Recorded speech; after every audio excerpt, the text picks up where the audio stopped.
Assalamualaikum Ustaz. Waalaikumsalam warahmatullahi wabarakatuh. Hayakumullah. Ustaz, Anda sedikit mau nanya nih Ustaz, masalah yang berhubungan dengan takdir Ustaz. Takdir Allah subhanahu Takdir Allah ya subhanahu wa ta'ala. Ini kan kita sebagai umat Islam kan sudah diwajibkan untuk mengimani takdir, baik itu takdir baik maupun buruk Ustaz. Nah cuman kadang-kadang kan sebagian orang itu terlalu memikirkan sehingga merasa takut akan masa depannya gitu Ustaz. Artinya apa yang terjadi nantinya atau bagaimana dengan rezekinya atau apa, mungkin ada kayaknya diintip oleh bencana atau apa musibah gitu Ustaz. Nah ini bagaimana menurut antum Ustaz hubungannya dengan kadang-kadang rasa ketakutan itu dengan iman kepada takdir Ustaz, takdir Allah. Iya, barakallahu fikum. Alhamdulillah wassalatu wassalamu ala Rasulillah amma ba'du. Iya, sudah kita ketahui bahwasanya iman kepada takdir itu sebagaimana perkara-perkara lain yang diwajibkan untuk kita imani dalam Islam adalah sebab yang justru akan menyelesaikan masalah kita, menjadikan tenang jiwa kita. Karena termasuk yang paling utama masuk dalam firman Allah Subhanahu wa taala, dalam makna firman Allah Subhanahu wa taala, ala bidzikrillah tatmainnul qulub. Ketahuilah dengan berzikir kepada Allah hati akan menjadi tenang. Termasuk di antara seutama-utama zikir adalah mengisi hati dengan keimanan yang benar terhadap hal-hal yang diwajibkan untuk kita imani. Apalagi mengimani masalah takdir, ini berhubungan dengan perbuatan Allah, nama-nama dan sifat-sifat Allah, yaitu Al-Qadir atau Al-Qadir. Nama Allah yang maha indah, Al-Qadir, yang maha kuasa atas segala sesuatu, yang maha menakdirkan segala sesuatu. Makanya kalau seorang hamba yang beriman mengimani takdir dengan benar, hidupnya akan tenang. Justru hidupnya akan lapang, hatinya akan terasa damai. Itu yang diisyaratkan oleh Allah Subhanahu wa taala dalam firman-Nya dalam Al-Qur'an, "Ma asaba min musibatin illa biidznillah, wa may yu'min billahi yahdi qalbah." Tidaklah menimpa satu musibah pun di dunia ini kecuali dengan izin Allah.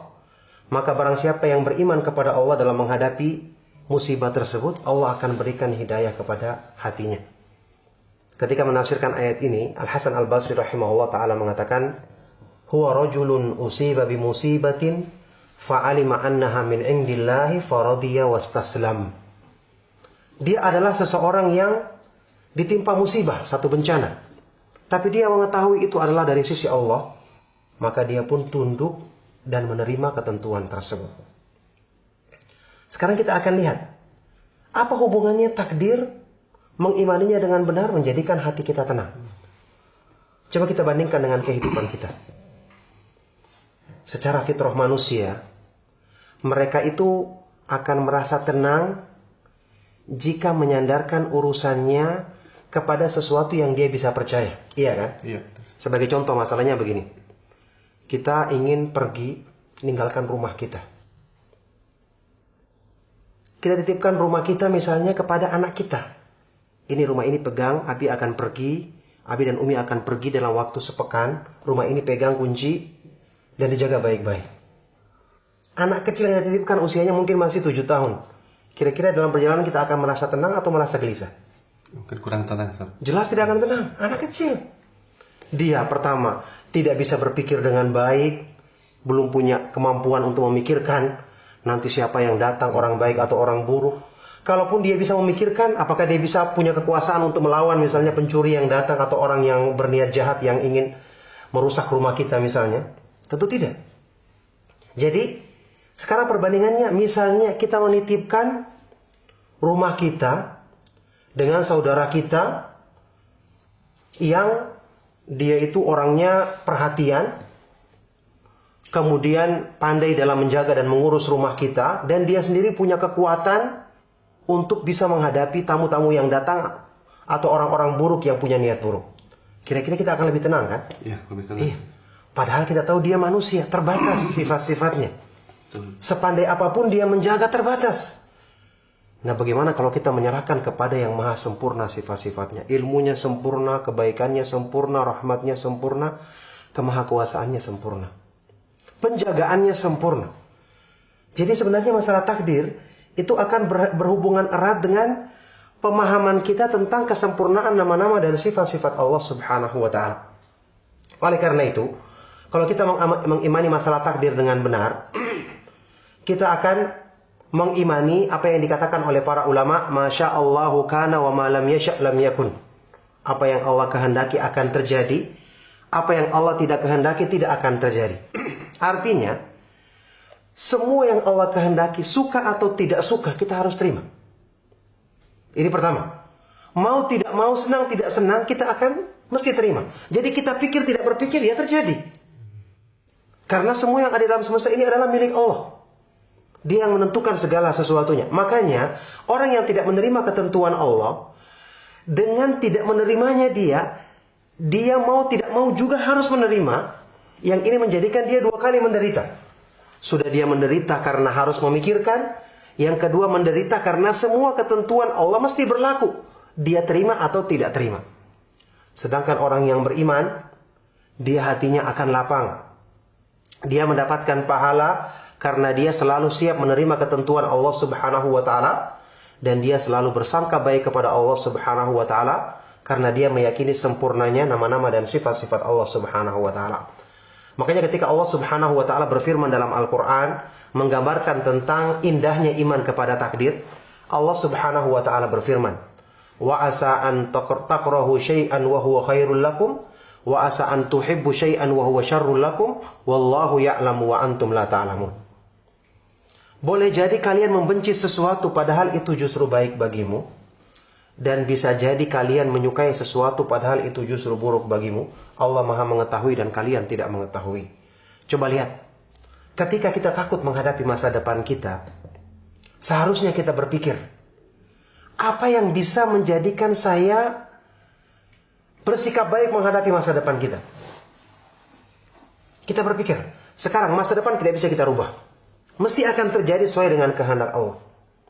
Maka berarti untuk mengurangi atau menghilangkan, ya paling tidak mengurangi stres saya menghadapi masa depan, saya berpikir dengan pemikiran positif yang kalau ini bisa kita terapkan pada diri manusia, seperti masalah penjagaan tadi, kita berharap karena yang menjaga saudara kita yang bisa kita percaya, kita berharap rumah kita pulang dalam keadaan baik. Nah, kenapa pikiran positif ini tidak kita tempatkan pada Zat yang maha sempurna nama-nama dan sifat-sifatnya? Kalau kita berpikir positif seperti ini, Allah Subhanahu wa ta'ala maha sempurna kekuasaannya, maha sempurna kekuatannya, maha sempurna penjagaannya. Dialah Al-Qawi, maha kuat, Al-Aziz, maha perkasa, Al-Matin, maha kokoh, Al-Hafidh, maha penjaga. Ditambah dengan dia maha sempurna kebaikannya, Ar-Rahman, Ar-Rahim, Al-Muhsin, maha sempurna rahmatnya, kebaikannya. Terus yang seperti ini apa yang kita ragukan dari ketentuan yang diberlakukannya kepada manusia? Apalagi orang yang beriman yang Allah mengatakan dalam Al-Quran tentang dirinya, wa kana bil mu'minina rahima. Allah Subhanahu wa ta'ala maha penyayang terhadap hamba-hambanya yang beriman. Dalam ayat lain Allah Subhanahu wa ta'ala berfirman, kataba rabbukum ala nafsihi rahmah. Allah menetapkan bagi dirinya sifat rahmat, kasih sayang. Kalau kita bersangka buruk, maka pertama itu akan membuat pikiran kita semakin sempit, kegalauan tidak akan hilang. Ditambah hal tersebut tidak akan merubah keadaan yang akan terjadi. Tapi kalau kita bersangka baik, Allah Subhanahu wa ta'ala memperlakukan hambanya sesuai dengan persangkaannya kepada Allah. Dalam hadis riwayat Imam Muslim, hadis Bukhari dan Muslim, hadis kursi, Allah Subhanahu wa ta'ala berfirman, Ana inda dhanni abdi bi. Aku ini sesuai dengan persangkaan hambaku kepadaku. Kemudian kita tambah lagi dengan keyakinan apa yang disebutkan dalam ayat tadi. Boleh jadi kamu membenci sesuatu padahal buruk bagimu. Kita kan yang kita harapkan kebaikan di masa depan kita. Kenapa orang kita stres? Karena dia pikir nanti saya ditimpa musibah, nanti begini, nanti begini, nanti begini. Dia tidak mengetahui kan apa yang dibalik musibah. Coba kita bertanya pada diri kita. Di lingkungan kita saat ini, banyak orang-orang yang tadinya kita merasa dia mendapatkan musibah, tiba-tiba kemudian dia menjadi orang sukses. Mungkin kita pernah dengar ada tetangga kita dipecat dari pekerjaannya. Dipecat dari pekerjaannya. Padahal dia punya anak dan seterusnya, kita pikir kasihan sekali dia menderita. Dan dia pun di awal-awalnya menghadapi dengan stres hidupnya. Ternyata dengan sebab itu dia usaha. Dia bisa mencari sebab-sebab untuk mencari penghasilan yang halal. Justru dengan itu dia sukses. dan bisa bertambah penghasilannya, lebih baik meningkat taraf hidupnya, yang tadinya kalau mungkin dia terus bekerja di tempat tersebut, dia tidak akan memikirkan usaha tadi. Coba lihat hikmah di balik semua ini. Makanya Allah berfirman tadi, bisa jadi kamu membenci sesuatu padahal itu justru buruk bagimu. Dan bisa jadi kalian suka sesuatu padahal kalian membenci sesuatu padahal justru baik bagimu, kalian menyukai sesuatu padahal itu justru buruk bagimu. Allah mengakhiri dengan apa? Wallahu ya'lamu wa antum la ta'lamun. Allah mengetahui padahal kamu tidak mengetahuinya. Ini berlaku dalam semua urusan. Keadaan yang kita anggap kita tidak sukai, padahal bisa menjadi sebab terbukanya kebaikan bagi diri kita dalam hal-hal tersebut. Sampai dalam hal-hal yang berhubungan dengan keimanan. Ada orang-orang tertentu yang dia mendapati dirinya misalnya ditempatkan untuk bekerja di tempat yang dia tidak sukai, padahal dia inginnya di kampung halamannya. Sering kita dengarkan, ternyata ketika dia berpindah di tempat tersebut, di situ dia mendapatkan hidayah, dia lebih semangat belajar agama, mengenal sunnah, kemudian memperbaiki dirinya, yang mungkin kalau dia menetap di kampung halamannya, dia tidak akan dapatkan sebab-sebab untuk meraih hidayah tersebut. Allah memiliki banyak hikmah dan kebaikan. Makanya Allah Maha mengetahui, kamu tidak mengetahui. Jadi, dengan kita mengimani masalah takdir, kita akan lapang. Semua yang kita hadapi akan optimis, karena yang menanggungnya adalah Zat yang maha sempurna kebaikannya. Sempurna ilmunya, dia lebih mengetahui kebaikan dan kemaslahatan bagi hambanya, lebih apa yang ditahui oleh hamba tersebut terhadap dirinya sendiri. Makanya benarlah, keimanan kepada takdir, itu merupakan sebab yang akan menjadi sumber kebaikan bagi kita semua. Makanya Ibnu Qayyim rahimahullah ta'ala pernah mengatakan, asasu kulli khairin an ta'lama anna ma sya'allahu kana wa ma lam yasha' lam yakun. Landasan utama segala kebaikan dengan kamu meyakini apa yang Allah kehendaki akan terjadi, dan apa yang tidak dikehendakinya maka tidak akan terjadi.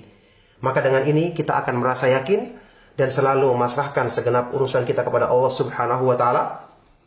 Tentu dengan menempuh sebab-sebab yang disyariatkannya, dan ingat sebab yang terbesar di antara semua sebab yang atau kita istilahkan dalam bahasa kita ikhtiar, yang paling tinggi di antara semua ikhtiar adalah menyandarkan hati dan selalu memohon kepada Allah Subhanahu wa taala, karena di tangannya lah segala kekuasaan atas semua urusan manusia.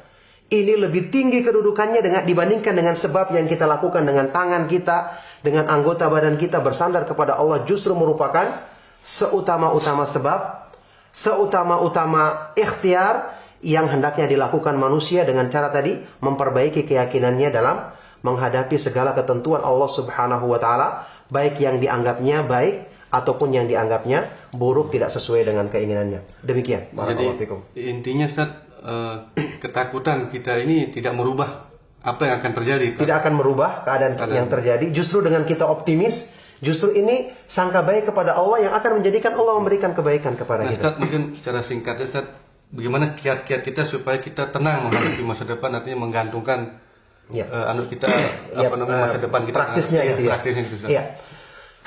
Kiat-kiatnya adalah tadi, setelah kita mengimani takdir Allah Subhanahu wa taala dengan benar, mengimani nama-namanya yang maha indah, sifat-sifatnya yang maha sempurna, ilmunya sempurna, berarti kita tahu Allah Subhanahu wa taala lebih tahu yang terbaik untuk masa depan kita.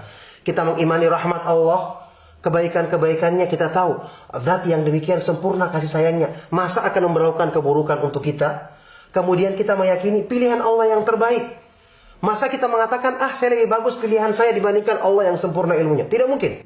Setelah itu kita berdoa kepada Allah Subhanahu wa taala, ya Allah, limpahkan kebaikan kepadaku, jadikan aku ridho dengan segala ketentuan yang Engkau berlakukan. Ya Allah, Engkau maha kuasa atas segala sesuatu, mudahkanlah segala urusan-urusanku untuk nanti menjadikan kebaikan untuk urusan duniaku, apalagi urusan agamaku.